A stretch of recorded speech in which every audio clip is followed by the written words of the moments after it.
पुण्यात्माओं, जैसे जितने भी दास ने बहुत इतिहास दिखाए नकली ऋषि में ऋषियों के संतों के, सभी का विधान है कि जो कर्म में भाग में लिखा है वो तो आपने भोगना ही पड़ेगा। भाग्य में जो लिखा है उसको प्रारब्ध कहते हैं, प्रारब्ध।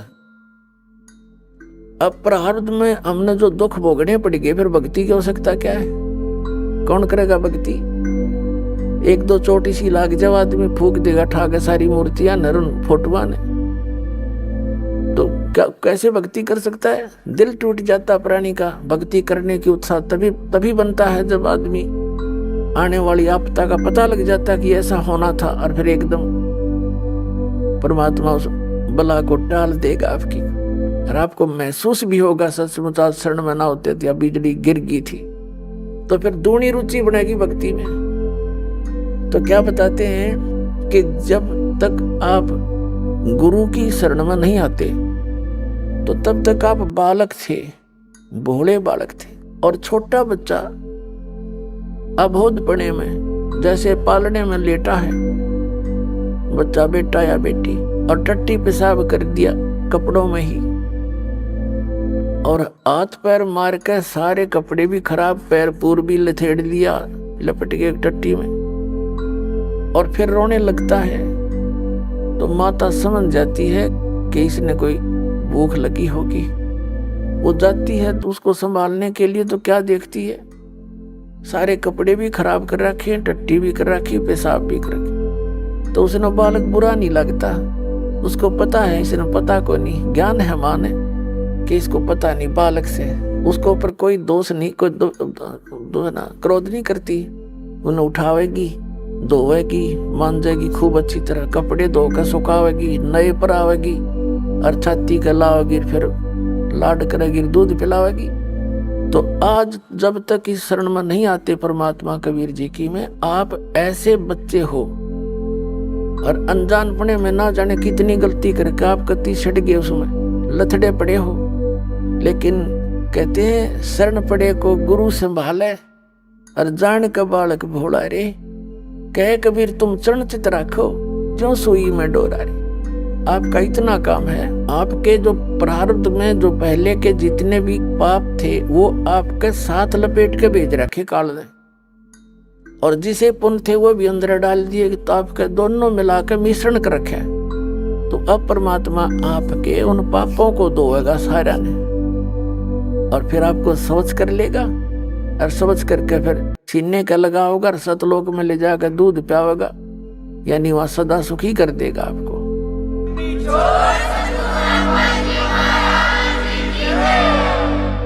शरण पड़े को गुरु संभाल, जान का बालक भोरा रे, कहे कबीर तुम शरण चित राखो। फिर आपका कर्तव्य बताया है कबीर साहब ने, आप भी अपने गुरु जी से ऐसा अभेद संबंध कर लो, मन में दोष नहीं आवे। जिस दिन आपके गुरु जी के प्रति कोई विकार आता है, यानी कोई कमजोरी झांकते हो गुरुदेव के अंदर, तो उस दिन आपका नाम खंडित हो जाता है।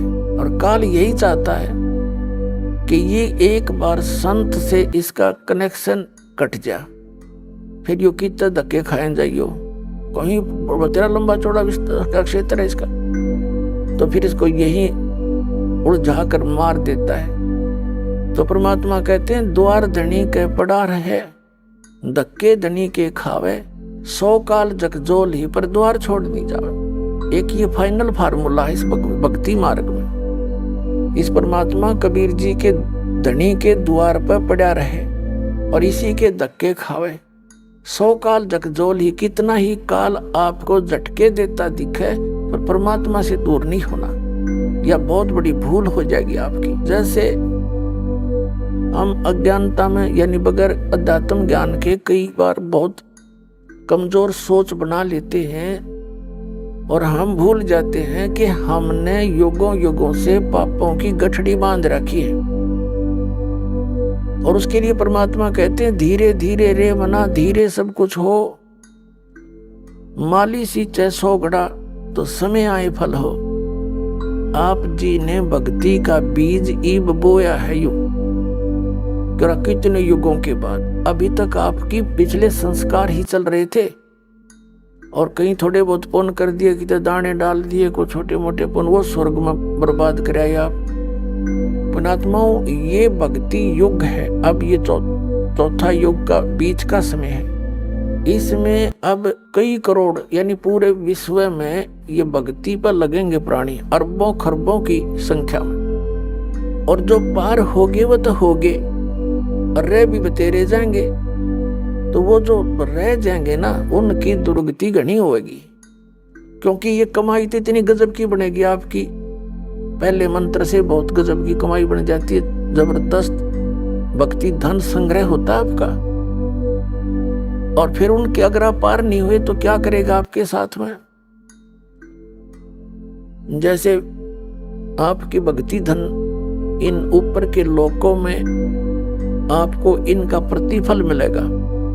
जब सतलोक नहीं जान पाए तो फिर ऐसे बनेगी आपके साथ। इस मूल कमल में गणेश जी का जाप है, आपको दिया जाता है। इसका भक्ति धन आपका इकट्ठा हो रहा है और पार हुए नहीं तो आगे छड़ी यही रहेगी आपकी। फिर ये लुटेरे आपको टर्न बाई टर्न लूटेंगे। आप गणेश जी के लोक में जाओगे, वहां गण बना देंगे आपको, आपकी पूंजी होगी, रेस्टोरेंट तैयार है, उसका कमीशन है इन देवताओं का। जैसे होटल के मालिक होते हैं, उनका कमीशन होता है वो अलग से, यानी उसमें अपना नारा चार्ज लगाते हैं उस बिल में। तो आप कहीं किसी में 10% आपकी कमाई से, किसी में 15%, किसी में 20-25% ये अपना लेते हैं, तब अपना गुजारा चला रहे हैं। ये कंगाल लोग है 21 ब्रह्मांड तक का उस सतलोक की दृष्टि में। और आप भक्ति के धनी लोग वहां जाते हैं, जैसे यहाँ कुल्लू मनाली में जाते हैं गर्मियों में सेठ लोग, और 10-20 हजार रुपये खराब करके उल्टे फिर आ जाते हैं मुंह लटका के कर्म क्षेत्र में। तो आप इस मूल कमल के मंत्र का जाप जो आपको दिया जाता है गणेश जी के लोक में, वहां ठाठ करोगे, यहाँ के नकली ठाठ। जब वहां आपकी ये पूंजी समाप्त हो जाएगी, उसके बाद आपको भेजेंगे ब्रह्मा जी के लोक में, क्योंकि उसका भी जाप आपने कर रखा है। वहां जब आपकी धन खत्म हो जाएगा, फिर जाओगे विष्णु जी के लोक में, क्योंकि उनका भी आपने धन इकट्ठा कर रखा है। फिर उसके रेस्टोरेंट में वहां रहोगे। उसके बाद फिर जाओगे आप श्री शिव जी के लोक में, उसकी भी कमाई करते हो, मंत्र जाप करते हो। फिर जाओगे दुर्गा जी के लोक में, और वहां भी जब समाप्त हो जाएंगे, फिर आपके 2 मंत्र का जाप और रह गया, ये 2 अक्षर का सतनाम का जाप। तो उससे जाओगे आप फिर ब्रह्मलोक में, इस काल के निज लोक के अंदर। वहां कोई हजारों युगों तक आप उस ब्रह्मलोक में रहोगे। वहां इस ओम के धन को खत्म करके फिर वापस आओगे, और फिर इस सतनाम के अंदर जो दूसरा मंत्र है, इसने काल ने उस ब्रह्मलोक में जीव को धोखा देने के लिए नकली सतलोक, नकली अलखलोक, नकली अगमलोक और नकली अकैलोक बना रखे। तो उस पूंजी को फिर ये आपकी वहां बर्बाद कराएगा। फिर रह गया आपका जिसको सार नाम प्राप्त हो गया है, और वो पार नहीं हुआ। जरूरी नहीं कि सार नाम मिलते ही पार हो जाओगे। ये तो परमात्मा ने कहा है, राम नाम रटते रहो, राम नाम रटते रहो, जब तक घट में प्राणे। भाई कभू तो दीन दयाल के है भनक पड़ेगी कान। परमात्मा कबीर जी कहते हैं, पाकी खेती देख के गर्भियो मत किसान, अब हूँ झोले बहुत हैं, घर आ ले तब जाने। कहते हैं या पाकी खेती देख के खेत में अभिमान ना करना किसान, अभी तक बहुत वर्षा ओले आंधी तूफान शेष है, ना जाने के बिजली पड़ जा, तेरे घर आ ले, जब मानिए तेरे धन तेरे घर आ गया। इसलिए बताते हैं कि ये ना समझना सार नाम मिल गया तुम पारे होगे।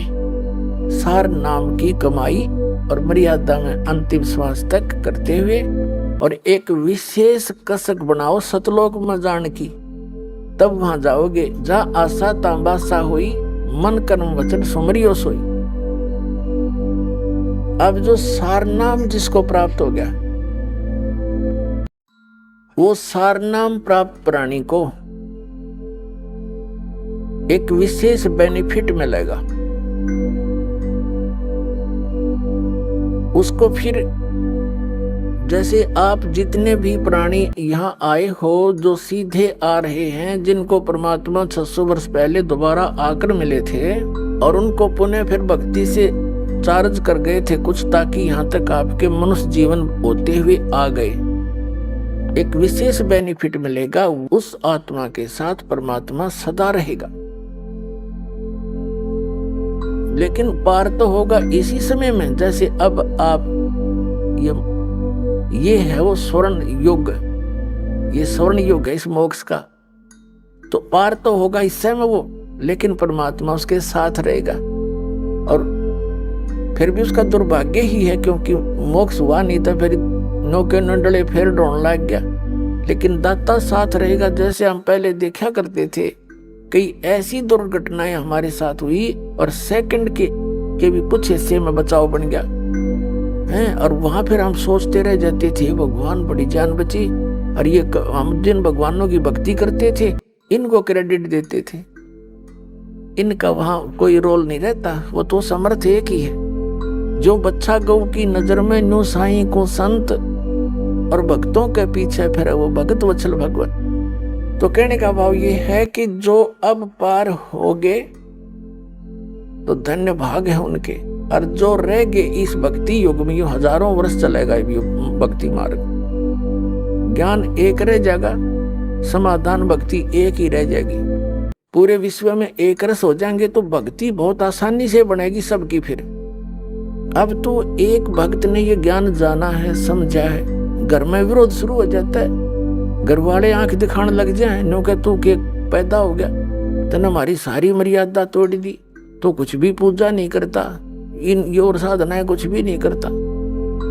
तो इसलिए हमारी अभी भक्ति जो है झटकम पटकम चल रही है, हम बस हंगाई सा कर रहे हैं। लेकिन ये हम चलते रहेंगे तो वो सेट हो जाएंगे, उनको मानना पड़ेगा। उनके साथ ऐसी घटनाएं घटेंगी और फिर यहाँ आते ही राहत मिलेगी, तो वो आपके साथी हो जाएंगे। और फिर जब एक रस हो जाएंगे हम, जैसे कोई सिख धर्म में जन्मा है तो सारे ज्ञान से जितना उनको ज्ञान उससे परिचित सब यस नो प्रॉब्लम। जैसे हिंदू धर्म में जन्मा है, जो कुछ भी उसके ज्ञान है, जो क्रियाएं सब कर रहे हैं, नो प्रॉब्लम। तो फिर ये सारा कुछ ज्ञान एक हो जाएगा, एक मर्यादा, एक साधना, एक ही परंपरा हो जाएगी, फिर नो प्रॉब्लम। फिर तक जितने सांस लोगे परमात्मा की तरफ ही होंगे। बहुत आसान मोक्ष है, सबसे आसान काम यहाँ से मुक्ति पाना है, जो आज तक पहाड़ बन रहा था। इस मंत्रों से काम करते करते भक्ति करो, प्यार से रहो, सबको दुखी जानो, यहाँ सभी दुखी हैं, यहाँ सब लावारिस हैं, ये समझ लेना आप। लेकिन कद समझ में आओगी वो थोड़ा टाइम लगेगा। हम सब लावारिस हैं, हमारा वारिस सतलोक में है, और हम अपनी गलती करके इस काल का फंस गए। ये तो विलियन है, हर तरह से धोखा देकर हमसे सब क्रियाएं बाई फोर्स करवा रहा है। किसी भी कार्य को देख लो आप, संतानों उत्पत्ति बाई फोर्स कराता है, इतनी वासना पैदा कर देता, बलात्कारों तक कर जाते हैं दुष्ट लोग। तो कोई बात है या? और इसी कोई भी कार्य आप देख लो, सारा विवश करके करवाया जा रहा है, ये नहीं करोगे तो ऐसा नहीं होगा, ऐसा नहीं करोगे तो ऐसा नहीं होगा। और वो सतलोक है, जिस सुख की यहाँ खोज कर रहे हो वहां मिलेगा। जैसे यहाँ हमने कहाँ तक कोशिश कर ली, रिमोट लगा लिए टीवी चलाने के, अंगूठा नहीं, काम ना करना पड़े, मौज करें। लेकिन क्या एक रिमोट से काम खत्म हो गया? तो ये हमारी चेष्टा है कि हम काम थोड़ा करें, सुख गणा हो, धन गणा मिले, सुविधा सारी हो, और काम करना नहीं हो। हम बच्चों को इसलिए पढ़ाते हैं अच्छे अफसर बन जावे हैं, काम थोड़ा और धन गणा, और आराम से रहेंगे। आराम रूम तो उसने है नहीं, मुझे पता कितना आराम है नौकरी वाले ने, सारा दिन टेंशन में रहता है वो, जितना बड़ा अधिकारी बनता चला जाता। पर हम तो गधे हो गए, इन दुखों ने सहन करने के आदि बन गए, सहन मस्ती मान रहे हैं। झूठे सुख को सुख है ये बांध रहा मनमोद, ये सकल चबीना काल का कुछ मुख में कुछ गोद। तो कहने का भाव ये है कि जो सतलोक में सुख है, हम उसकी तलाश यहाँ कर रहे हैं। यहाँ सुख साख तो किसी को है नहीं। तो प्रसंग चल रहा था, हम वहीं आते हैं कि परमात्मा हमारे लिए भटक रहे हैं। अब क्या बताते हैं कि इस ज्ञान के आधार से यहाँ कोई रह भी जागा, रह तो जाएंगे कुछ लास्ट से में, तो फिर क्या होगा? परमात्मा कहते हैं अभी जैसे इस भक्ति युग के दौरान और कोई नाम टूट गया किसी कारण से, उसने गलती कर दी। देखो दो प्रकार से विमुख होते हैं, एक तो गुरुद्रोही बन जाता है, उसको तो भगवान संभालता नहीं, उसको तो कई हजार युगों तक मनुष्य जीवन नहीं मिलेगा। और जो वैसे गलती से कर जाता है, गफलत कर जाता है, भक्ति करता करता छोड़ दिया, तो उसने अपना काम बढ़ा लिया, फिर वो जाएगा जैसे आपको बताया पहले गणेश जी के लोक में, वहां अपने जीवन पूंजी नाश करेगा भक्ति की, फिर जाएगा ब्रह्मा जी के लोक में, फिर विष्णु जी के लोक में, फिर शिव जी के लोक। तो यहाँ परमात्मा ने एक ऑप्शन और बताई है आपको, कहते हैं शिव मंडल ब्रह्मापुरी चाहे विष्णु लोक में हो, हमरे गुण भूले नहीं तो आन छुटाऊं तो। कितना कितना रहम किया आपके ऊपर।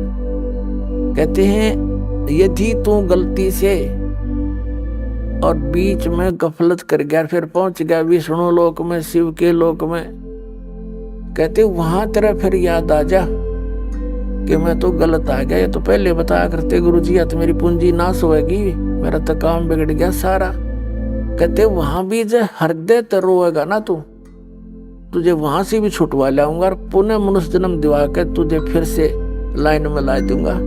इतने दयालु हम दी छोड़।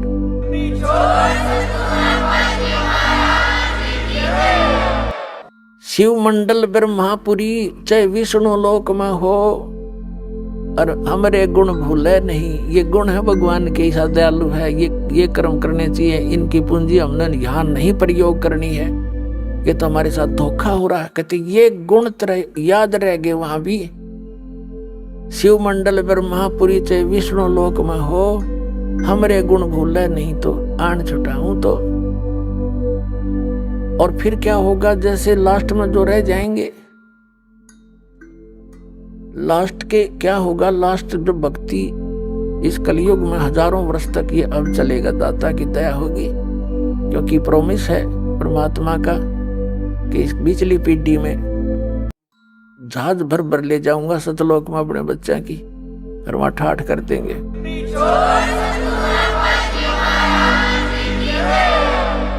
और पिछले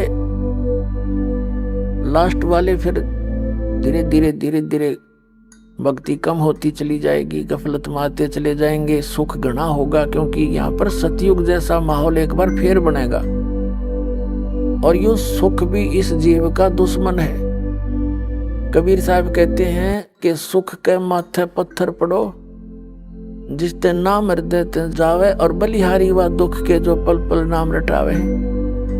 कबीर साहब कहते हैं, हमें उदाहरण देते हैं कि इस यहाँ के नकली सुख में अंधे ना होना। कबीर साहब कहते हैं, आग लगाए से सुख के, जिस तो भगवान ते दूर हो जावा। हे परमात्मा ऐसा सुख ना दिए जिस तो आप ते दूर हो, और ऐसा दुख बनाए रखना जिससे आपकी याद बनी रहे। बलिहारी व दुख के जो पल पल नाम रटावे। तो इस प्रकार परमात्मा हमें अपने उदाहरण दे देकर समझाते हैं कि यहाँ क्या सुख की ज्यादा डिमांड करने की आवश्यकता नहीं है। जब सुख घना हो जाता है, यो जीव परमात्मा से दूर अवश्य होता है। आप देख लो कितना बड़ा सेठ हो, ठीक है, कभी महीने 6 महीने में कितना माथा टेक आया, 10,000 रुपये दे आया, बस इतनी सी रह जाती है इनकी। ऐसे मंत्री हैं, मुख्यमंत्री हैं, प्रधानमंत्री हैं, इन मास्ता से है भगवान की पर भक्ति नहीं कर सकते ये। ठीक है कि माथा टेका हुए हैं फॉर्मेलिटी सी, क्योंकि जीव है भगवान के लिए तो रह ही नहीं सकता।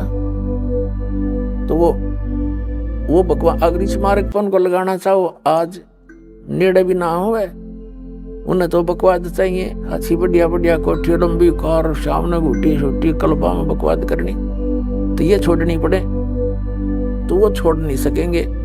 वो जब छोड़ेंगे जब गधे बन लेंगे फिर को मार छुटवा होगा उनकी सारी। अपने आत्माओं जो प्रसंग चल रहा है वहीं आते हैं अब क्या बताते हैं, जैसे प्रसंग ये चला है कि आप जी इस परमात्मा के शरण में आए हो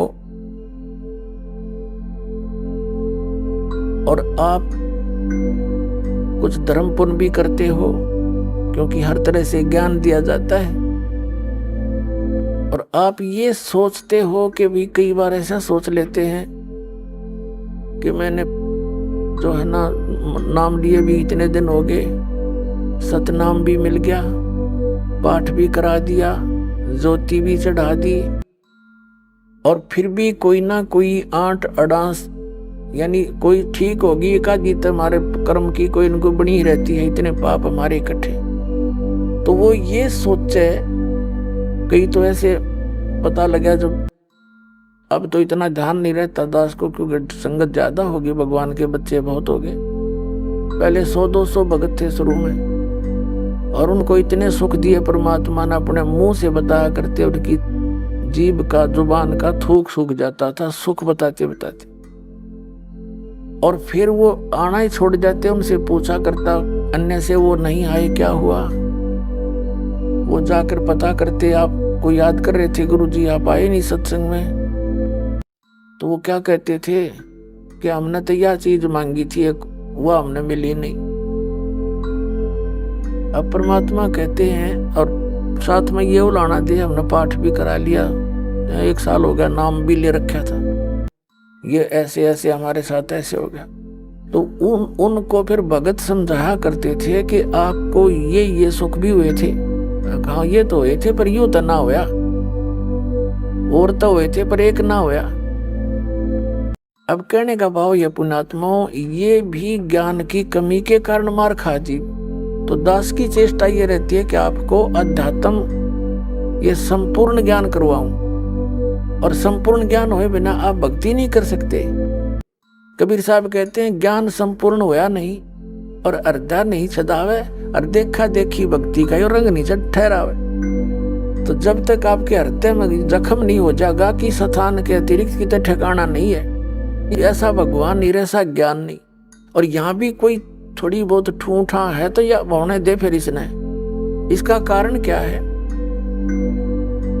कि जैसे इस तरह के अनजान व्यक्ति कह ही देते हैं, ये भी कर दिया जी, ऐसा हो गया जी, ऐसा नहीं हुआ मुझे। तो विचार करने की बात है। सर्दी के अंदर, सर्दियों के अंदर आप दिसंबर जनवरी के महीने में आपने स्वेटर पहन रखी है, जर्सी पहन रखी है, और फिर भी सर्दी लग रही है आपको, तो उसका क्या विकल्प है? क्या समझदार व्यक्ति होगा, क्या वो उस जर्सी ने भी उतार कर धर देगा? अगर मुझे ठंड भी लग रही है, मैंने जर्सी भी पहन रखी है। इस नाम को छोड़ना, इससे दूर होना, इस बहाने कि इतना कुछ कर दिया, थोड़ा वो फिर भी काम नहीं बन पा रहा, यानी कुछ हानि है। तो पुण्यात्माओं, जितना वो जर्सी का काम था, इतना प्रोटेक्शन वह आपका कर रही थी, और इसने उतार देगा तो नमूनिया होगा, बता के समझदारी करोगे। यानी जितना भजन भक्ति सुमरण आपने किया है, उतना प्रोटेक्शन आपको प्राप्त है। लेकिन सर्दी ज्यादा है, काना के हाथों के लग रही है, तो यह लागण दे, या आपका नमूनिया नहीं कर सकती जब जर्सी ना उतारोगे तो, और ये चली जाएगी तो महीने 2 महीने में। तो कहने का भाव ये है, जितनी भक्ति धर्म धन दान आप कर रहे हो, ये उतना ही आपका प्रोटेक्शन होता जा रहा है। और थोड़ी बहुत सर्दी, यानी पाप कर्मों की सर्दी घनी है आपकी, और थोड़ी बहुत की तो कान कून का लगे है तो लागण दे, इसने इससे बचाव बहुत है। जब जर्सी तार दी तो नमूनिया होगा, मरेगा जल्दी, काम बनेगा। तो उसका प्रोटेक्शन क्या है? मान लीजिए जर्सी से भी सर्दी लग रही है तो कंबल ओढ़ ले, और यानी प्रोटेक्शन है बढ़ा इसका। यानी धर्म करते करते, भजन करते करते भी आपके ऊपर कुछ ऐसी वस्तु फिर भी थोड़ी बहुत लगती है आपको सर्दी कर्मा की, तो उसका प्रोटेक्शन कर, भक्ति है बढ़ा, धर्म बढ़ा। और द्वार धनी के पड़ा रहे, धक्के धनी के खावे, 100 काल जगजोली पर द्वार छोड़ नहीं दो। ये है इसका एक सीधा सा फार्मूला, इसने अपना कर रखियो। ये आपको जो है कि वो इंस्ट्रक्शन दी जाती है सत्संग में, कहीं मार ना खा जाओ। तो इस प्रकार आप सोच विचार से चलो। कैसे? जैसे गीता अध्याय नंबर 7 के श्लोक नंबर 29 में क्या बताया है कि जरा मरण मोक्षाय ब्रह्म माम आश्रित यतन्ति ये ते ब्रह्म तत्विदु कृष्णम अध्यात्म कर्म च अखिलम। इसका सीधा सा अर्थ है कि जो प्राणी, जो साधक मेरे इस ज्ञान का आश्रय करके कि तत्वदर्शी संतों की खोज कर अर्जुन चौथे अध्याय के 34वें श्लोक में कहा है, और तत्व ज्ञान भी बता दिया चौथे अध्याय के 32वें श्लोक में कि उस सच्चिदानंद घन ब्रह्म के द्वारा अपने मुख से बोली गई जो वाणी है अध्यात्म मार्ग की, वो तत्व ज्ञान है। उसको उसमें विस्तार के साथ सब धार्मिक यज्ञों की, अनुष्ठानों की जानकारी दी गई है, वो तत्व ज्ञान है। चौथे अध्याय के 34वें श्लोक में कहा कि उस तत्व ज्ञान को तू तत्वदर्शी संतों के पास जाकर समझ। उनको दंडवत प्रणाम करने से, यानी आधीनी, सबसे पहले आधीनी होती है भक्ति में। आधीनी नहीं है तो आप भक्त नहीं बन पाओगे। जैसे कोई बच्चा मिलिट्री में भर्ती हो गया तो वहां पर उसको सारे गुर सिखाए जाएंगे युद्ध करने के, आपत्ति में कैसे अपना बचाव करना है, उसके सारे पिट्ठू पैठू लगा के उनकी रिहर्सल कराई जाती है और लंबे पेट पलनियां चलाई जाती हैं कोणियों के बल काफी दूर तक, ताकि संघर्ष करके योग्य हो जा। और वो बच्चा आके वहां करे नहीं उन क्रियाओं को, तो उनको कौन रखेगा वहां फौज में? बाहर फेंक देंगे। तो यहाँ आप आए हो, हमने काल के साथ युद्ध करना है, यानी इस अज्ञान के साथ भी और काल के साथ भी। उससे बचने के लिए ये हमारे फॉर्मूले, दंडवत प्रणाम करे, आदीनी रहे, बुराई छोड़ दे। तो इन नैना नहीं करेगा तो फिर वो फौजी किसा, फिर वो भगत कैसा? तो आप जी को यहाँ रिहर्सल कराई जाती है। जब आप सतलोक जाओगे ना, या काम आओगे आपके। अब आज जैसा भाव आपका इस दास के प्रति है, आपके शरीर छोड़ने के बाद भी वैसा ही रहेगा। स्वभाव तो अंतःकर सूक्ष्म शरीर में होता है। ये ऊपर का कवर कांचली यही रह जाएगी, जैसे सर्प कांचली छोड़ जाता है, ये तो ऐसी छोड़ जाओगे आप। अंदर है ओरिजिनल वस्तु, वो शरीर भी और है। उस शरीर को, जो इसके अंदर शरीर है, इस भक्ति से उसको चार्ज किया जाता है और फिर वो है आपका असली शरीर। कब तक? जब तक सतलोक नहीं जाओगे तो वो शरीर है आपका, वो काम देगा, उसमें भक्ति संग्रहित है। फिर जहां जहां हम जाते जाएंगे उसी सतर के उस शरीर में, जैसे 10वें द्वार को पार करेंगे तो उसके बाद हमारा दूसरा शरीर ऊपर क्या एक कवर और उतर जाएगा। उसके बाद हम 11वें द्वार को पार करेंगे काल के लोक में, तो वहां एक शरीर का एक आवरण और उतर जाएगा। उस नीचे वाले में दूसरे मंत्र की चार्जिंग रहेगी। फिर हम उससे जाकर के 12वें द्वार को पार करेंगे, तब वो दूसरे मंत्र वाला जो कवर जिसे चार्ज है वो भी वहां भक्ति वहीं रह जाएगी। फिर केवल तीसरे नाम वाला ही वो आत्मा के साथ जागा और सतलोक में जाकर आपको तुरंत उसके ऊपर अन्य शरीर इट इज फिट हो जाएगा, जो वहां के हंसों का होता है।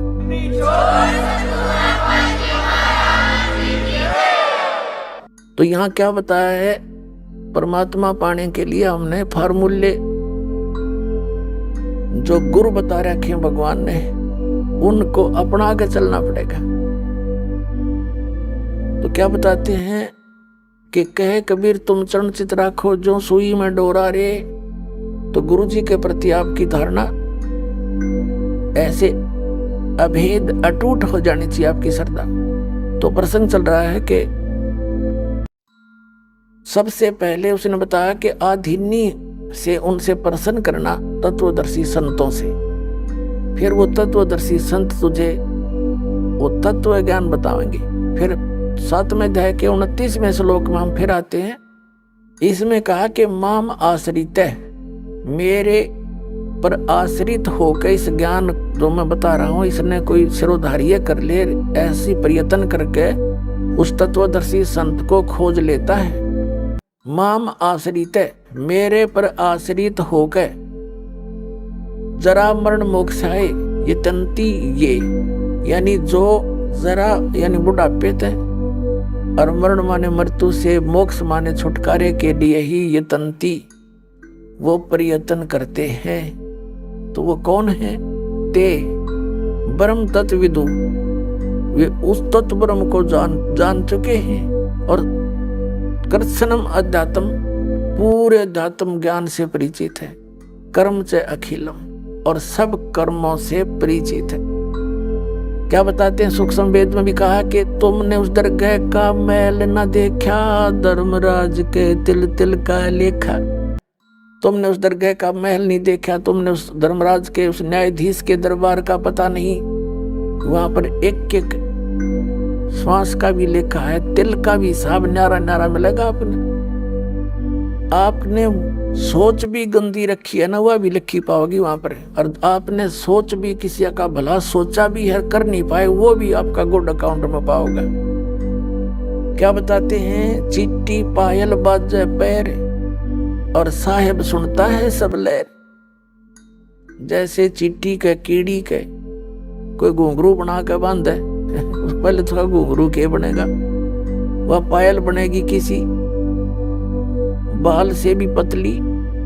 और कहते हैं उसका भी यदि थोड़ा सा शोर हो गया, यदि पहले दोस्तों शोर हो ही नहीं सकता। कहने का भाव है कि अगर उसकी भी चाहे पायल का खुड़का, चिट्टी के पैर की पायल भी थोड़ी बहुत खुड़का करेगी ना, साहिब सुनता है सब लहर।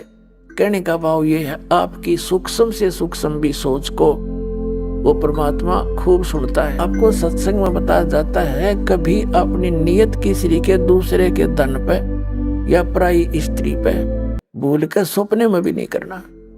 अपने मन को हमने परमात्मा के रंग में रंगना है। और यहाँ से चलते समय फिर यही बकवाद बहाऊंगी। जैसे त्रिकुटी पर गए, वहां तो काल का भयंकर जाल है, वहां डांस हो रहे हैं, बड़ी बड़ी स्टेज लगा के सुंदर सुंदर लड़कियां नाच रही हैं।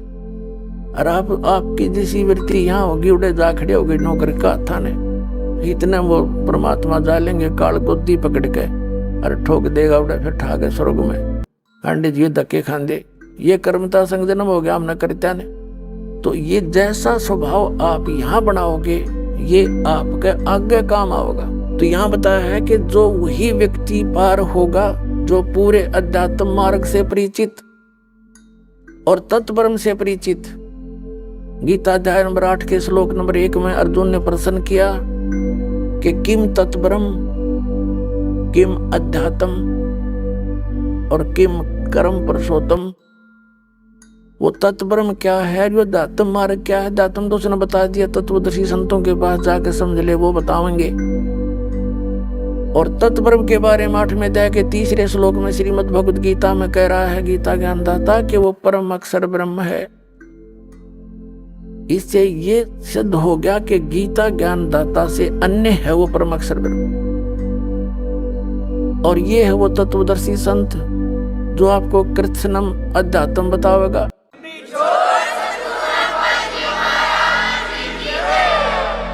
कबीर साहब कहते हैं, मां मुंडो उस गुरु की जिसते संशय ना जा।